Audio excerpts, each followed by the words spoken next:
Hey everybody, Bill Sky, the Assembly Guy, and we're doing another video today on command line arguments, but this time we're going to do it on Windows. Now, if you saw my Linux one, and if you haven't seen that, you really should go see it, because there's a lot it has in common with Windows in 32-bit. But in 64-bit, Windows is a bit different. Well, not a bit, a lot.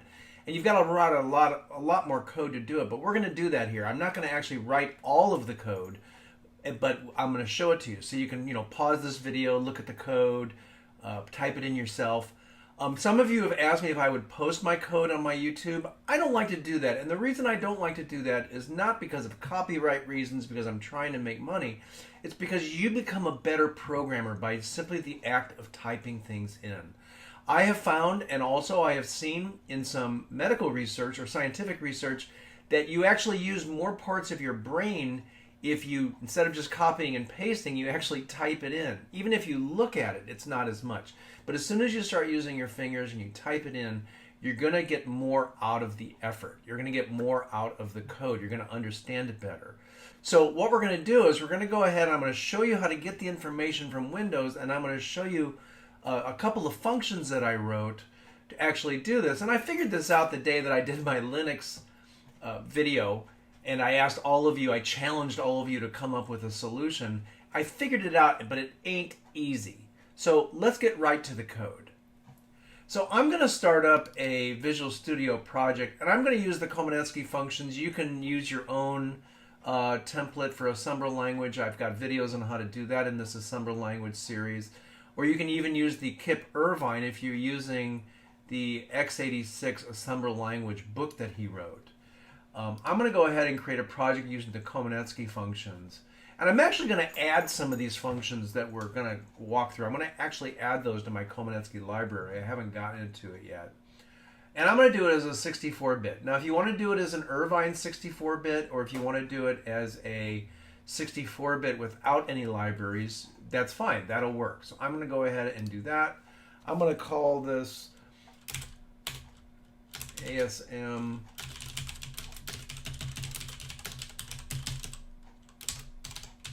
And I like to name it so I know exactly what's in the project. Now this is going to have, there's an awful lot of code I have in my Komanetsky's template for Visual Studio. So I'm going to delete a lot of this. And there's a lot in there because I want you guys to have the benefit of seeing some of my code in the template. And I'll put a link to these templates again into the description of this video, so if you haven't seen some of the earlier videos, you can download them. Lots of code in there. Okay. So there we go. Very basic hello world program ending, have a nice day kind of a thing. And let's go ahead and build that. Make sure I didn't delete something I shouldn't have. Looks good. I'm going to say debug, start without debugging. And we should get a nice window that says hello world and program ending, have a great day. So, all right, so the project's ready to go.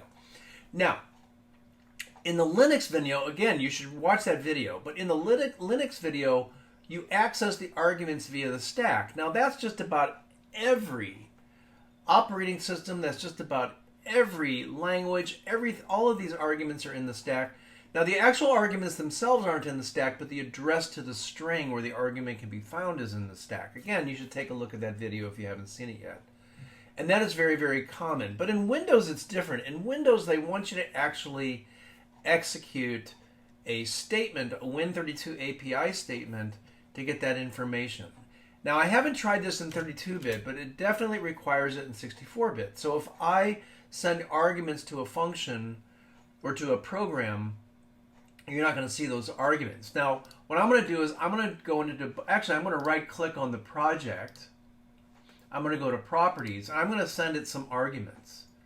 And let's go to Debugging and Command Arguments. I'm going to put in the words 1, 2, 3, just to make them easy. I'm going to say Apply and OK. And then what I'm going to do is I'm going to put a breakpoint right here on the no op.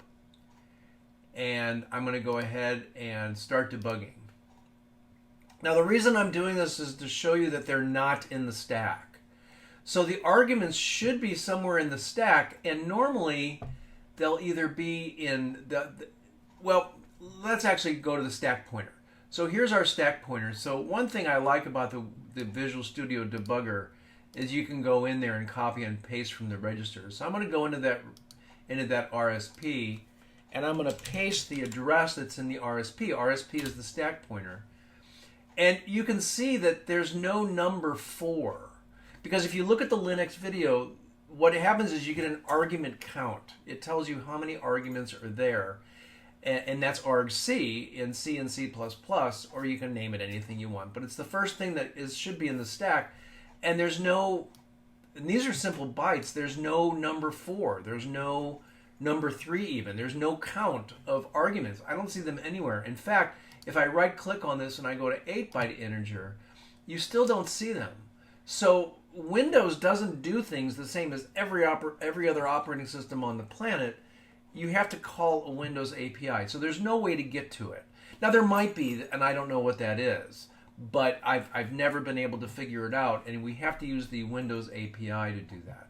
So let's jump right into that. So what I'm going to do is I'm going to call get command line A. Now get command line A means get me a string, or get me an address to a string that has all the command line arguments. And I believe that goes into RAX. We're going to take a look and see when we run this. But I believe it goes into RAX. Now you're going to have to put in some type of a prototype for this.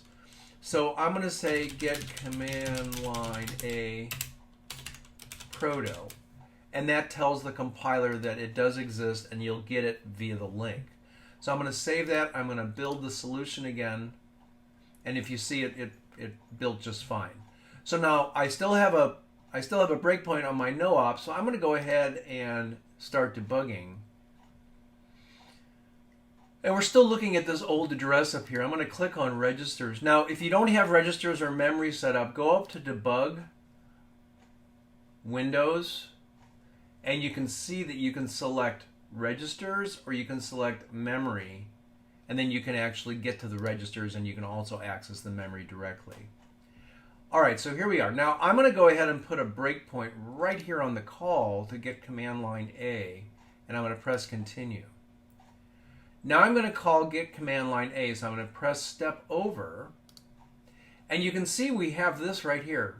RAX returned, or the get command line A returned a number. It returned, and in this case it happens to be an address. So I'm going to select that and right click and say copy. I'm going to go to memory, put a 0x in front of it because it is a hexadecimal value. And when I press enter, lo and behold, look what we've got here. We've got all of the arguments. We don't have a count of the arguments, but we have all of the arguments. There's nothing here that says 4 or anything like that. It's a link to a string. Now that's useful, but it's not as useful as the other operating systems like Linux, Mac, all of these other operating systems where you get a pointer to each separate string. Now there is an argv call that I have not been able to get work. The program dies every time I do it. I call it, and it's not documented very well. There's like I said in my previous video, there's no examples out there on the internet. I can't find it anywhere. And this is the actual first thing I know of on the internet that shows you how to do this in assembly language. So you have a string. Now what I can do in my code, just to show you that it really is, we really can do it. I'm going to move into RSI RAX. I'm going to push RSI. I'm going to call print string. And again, these are the Komaneski functions. I'm going to call print NL. So I'm going to save and build this. Now, what am I doing here? I'm putting the address that RAX got into RSI. Now, why do I do that? Because I do that everywhere. Every time I print a string, I always put it into RSI first. I could have just pushed RAX, but I like to stay consistent. And then I'm going to go ahead and push RSI, which is an argument that goes to print string, and then I'm going to print NL. So let's go ahead and debug this without debugging. Start without debugging.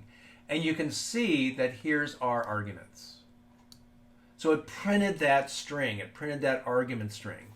And let's take a look at that argument string for just a moment. So in Windows, there's a number of different types of arguments, specifically two here. There's a argument that is enclosed within double quotes, and then there's also arguments that are not enclosed in double quotes. They're just text, and they're separated by spaces. Now, you might say, why do they do that? Well, because Windows supports spaces in directory names, in folder names. And if you do that and you don't put a double quote around it, your application might think that this is the end of the first argument, when actually this entire string is the first argument. So it puts it in double quotes. So it's a really good idea that what you have to do now is you have to parse this string. You have to separate this string into separate arguments. You have to actually go through this big long string and search for double quotes. And if there's a double quote in there, anything within the double quotes that has a space is part of the argument, and you shouldn't go on to the next argument until you get to the closing double quote. So I'm going to copy and paste that code into this program, and then we can take a quick look at it. And then you've got to go on to the next one because there's a space here that's not inside of a double quote. And then, so that's the second argument, that there's a space without double quotes. That's the third argument. There's a space without double quotes. That's a fourth argument. Now, you could also do other things, like you could allow it to have single quotes. I don't know if you can send a single quote argument to a Windows application. In fact, we can go ahead and try that. I can go, again, right-click on the project, go to Properties, go to Debugging, and Command Arguments. And what I'll do here is after the two, I'll put a single quote, "Hello there, I'm Bill." And then let's debug it. So it looks like it takes it. I'm not sure if the single quote is really considered a encompassing character for a string with spaces in it. It might have actually thought that this was an argument. This was an argument. So it depends. The Windows method is a double quote. Linux and stuff, they use single quotes as well, and Mac, but I'm not sure about Windows. But you could do that. So now, if you decide to do that, now you've got to support not only double quotes, but single quotes. So that can get really, really complicated. And again, there is another call out there, but I have never been able to get it to work. Now, one other thing about this call is the get command line A, that is an ASCII call, which means that it's only going to access the ASCII values of your command line arguments. And you might say, well, fine, that's all I want. Well, big problem. If you're going to sell this program in other countries like China, Korea, Japan, you're going to need Unicode. You're going to need a wider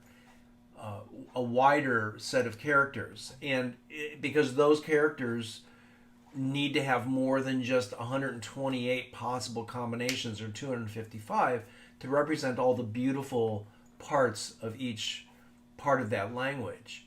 And so that's why you need Unicode. Now, I believe the Unicode call is get command line W. And let me go up here and put that in there.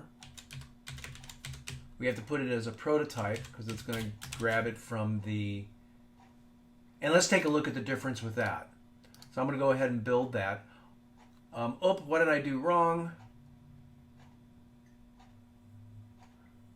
Oh, I put a space there. Okay. There we go. Now let's debug this again. Now we're going to put a breakpoint actually on that call, and you're going to see the difference between those two calls. Now what I actually could do is I could leave those both uncommented, and then that way I can show you the difference. All right, so let's debug it. So if you remember, if I go to registers, when I call get command line A, I'm going to step over. It puts this address in RAX. So let's take a look at it again, just so you can have a basis for understanding what I'm going to show you. And I'm going to put 0x. And there's my code. Notice each character does not have a space around it, before it or after it. It just looks like a normal string. Okay? So that was the get command line A. Let's take a look at the get command line W. I'm going to step over. That gets me a different address. So I'm going to copy that. I'm going to go into memory. Really different. I mean, take a look at this. This is really different. You can take a look at each separate character by right-clicking and saying 1 byte. And you'll see that a double quote has an ASCII value of 22. Then there's a 00. Then there's a 43, which is the capital C, uppercase C. Then there's a 00. This is considered a wide. Get command line W stands for wide. And you've got 2 bytes that defines each character. And that's because Unicode needs more than 1 byte to define each character. It needs a minimum of 2 bytes. So that's why you have this. So if you're going to be writing your code to sell to other countries, you definitely want to use the get command line W, and you're going to want to have to do things differently than what we're going to do in my conversion code that I'm going to show you in just a moment. So that's the difference. But we're going to stick with get command line A for now, just so you can get an idea. I think it's important that you understand that Unicode is really required by most companies because they're going to be selling their product out of the country, out of the United States. But to get your skills going, I think get command line A would be good enough. All right, so we're going to do a little bit of advanced things here. What I'm going to do is I'm going to simply copy all of my code from my program that I wrote and tested into this. And we're going to talk about it. Wow, there's an awful lot there. Okay. So I've got some errors. I've got some text that I'm going to display on the screen. No big deal. And then I have an arg1 variable. An arg1 variable is simply a 512 byte uninitialized. Actually, it's all zeros. I initialize them all to zeros. So that's where I'm going to copy the string that I receive from the command lines, and the number of args right here. This is the actual number of arguments that were sent. And what I find interesting is that call to get command line or get command arg or whatever it was, we'll see it again, it just gets you a string. I haven't found a command to get the actual count, so you kind of have to do that on your own. Okay, so some of this looks familiar. We do the welcome message here. And what I'm doing is I'm doing a call get arg count. Now, call get arg count is a little function that I wrote on my own that I'm going to actually add to the Komanetsky library functions. And let's go ahead and take a look at that code. We're not going to go through all the code, but I am going to show it to you here. Now, what the get command line or get arg count does is it doesn't actually push anything into the stack like you would normally do for a normal function, because I just wanted to get this out for testing. And what this does is it saves our arguments, and then it calls get command line A, which is what we saw earlier. And get command line A receives, or it sends or returns the address of the command line argument string into RAX. I immediately move that into RDI. And then what I do for the rest of this loop is I'm simply going through and I'm going through the string and I'm parsing it. So I'm looking for 00. The string will be null terminated. So I look to see if the current character I'm looking at, I'm going one character at a time. I'm looking to see if the current character I'm looking at is 00, which means I'm at the end of the argument string. If I am, I leave the function. I go to the GAC end it, and you can see it down here, and that's where I restore all of my registers, and then I return. I then look to see if I'm looking at a double quote. If I'm looking at a double quote, RDX contains 22H in it if I've already seen a double quote. So if I've already seen a double quote and I see another double quote, that must mean I'm at the end of that argument that was encased in double quotes. So I do something different there. RDX is going to actually, yeah, RDX is my double quote flag register. It tells me whether or not I'm inside of a double quote string. Now there might be some other really easy way of doing this. In fact, I'm sure there is. I haven't written this to be super efficient. I wrote it so you could actually take it, put it in yourself, and then actually see how it works, and then you can make it better later on. Sometimes the most efficient code isn't the easiest to understand, so that's why I do that. If I'm not in a double quote situation, but I do see a double quote, I move 22 into RDX because RDX is my double quote flag. And then I compare it to a space. If it's a space, and if I'm in a double quote, I still move the byte. If I'm in a space, if I see a space and I'm not in a double quote, I have this little internal loop that keeps going until it finds a non-space character. Why do that? Well, I'm going to right click on my project here, go into properties, go to debugging. What if I add a whole bunch of spaces between arguments? I want to keep going until I find a non-space, which is the TWO, the T, until I find that. Because there's nothing that says a user's not going to do this. And they're not going to put in multiple spaces. So if I find one space and I'm not in a double quote argument, do I want to actually say that the next space is an argument? No. So this is basically purging those double quote or those spaces. So that's what this is doing. It's just going through and not copying it. So you can take a look at that code if you like. And when there is a counter, RBX is my counter. So what I do is I move RBX into RAX when I'm done. Now why don't I do that just into RAX? Is because RAX is calling other functions and I'm losing the value of RAX. So I want to use a register that I'm not going to lose it. So that's what that call does. That's what that call to get arg count does. And then I do some stuff. I go ahead and I print the total number of arguments. And you can see that print right there. So I print that to the screen. And then what I do is so I guess I'm printing the all arguments because that is the argument string that was restored. Oh yeah. So all arguments is a variable that I sent the address of RAX when I went to grab the arguments. So I put that into all arguments. And then what this is doing right here is this is a loop in my main function of my program that's going to go through and grab every argument by calling the get argument. Now get argument, what that is, get arguments is a function that grabs the argument at a specific position. So where do I want to put the argument? I'm going to put it into, I put into RDI the address of arg1, which is an array of bytes. I put the argument number that I'm accessing, I want to get to, into R8. I reduce the value of R8 by 1 because an array of arguments might have 4 arguments in there, but the first one starts at 0. So I subtract 1 from it.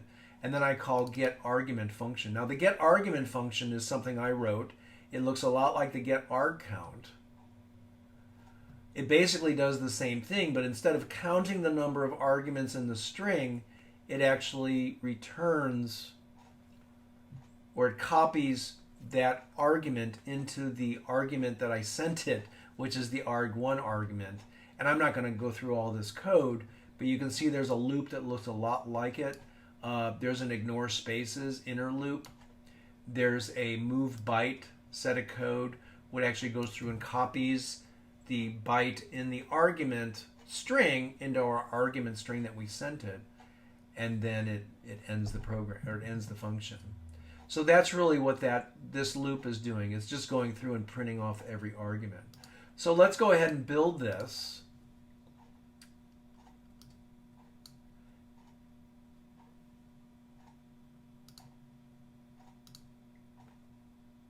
All right, good. And I'm just going to go ahead and run it.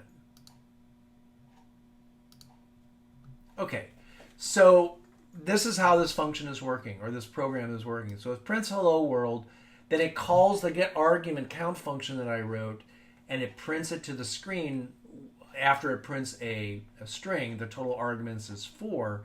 Then it prints each one backwards. So it starts, and the reason why it does that is because the loop verb in assembly language, RCX says how many times should I run the loop, and it's going to say 4. So it's going to grab the last one first, or the 4th one first. Then as RCX decrements, it grabs the second one. It grabs the first one, and then it grabs, or actually the second one, then grabs the first one. And you can try to trick this, and which is what I did when I was writing this code. I'm going to go into here, and I already did it. I already put in multiple spaces. So the multiple spaces is working. And then I could also put in a double space or a double quote argument. And then we could go ahead and see how that works. And that is working as well. Notice I put a space in there. I didn't realize I put a space in that argument. So that's what that code does. So you can see that on Windows, it's nowhere near as simple to process those arguments. But go ahead. Take this code, type it in yourself. Don't forget the comments. I can't tell you that this code probably took me about 2 hours to write. And thank goodness I put in comments, because I had to get up and go do things in between writing the code, and the comments kept me going there, so I didn't have to refigure out what I was doing. All right, so that's command line arguments in Windows. Phew, not as easy as on other operating systems, and there might be easier ways to do it as well. There is an argv call that I haven't been able to get to work. It seems to always throw an exception in my code. If I figure that out, I'll put that in the video notes or the video description, but I don't know how much work I'm going to do on that. But there might be other ways of doing it. My code might be a lot more verbose than it needs to be. In fact, I know that it is, but go ahead and play around with it. This is how you get good at coding, is taking code like that and trying to make it better. So, hope this helped for all of you Windows developers that don't want to touch Linux. If you don't, you're crazy. Go ahead and take a look at the Linux video that came before this, and I really hope to see you at our next video.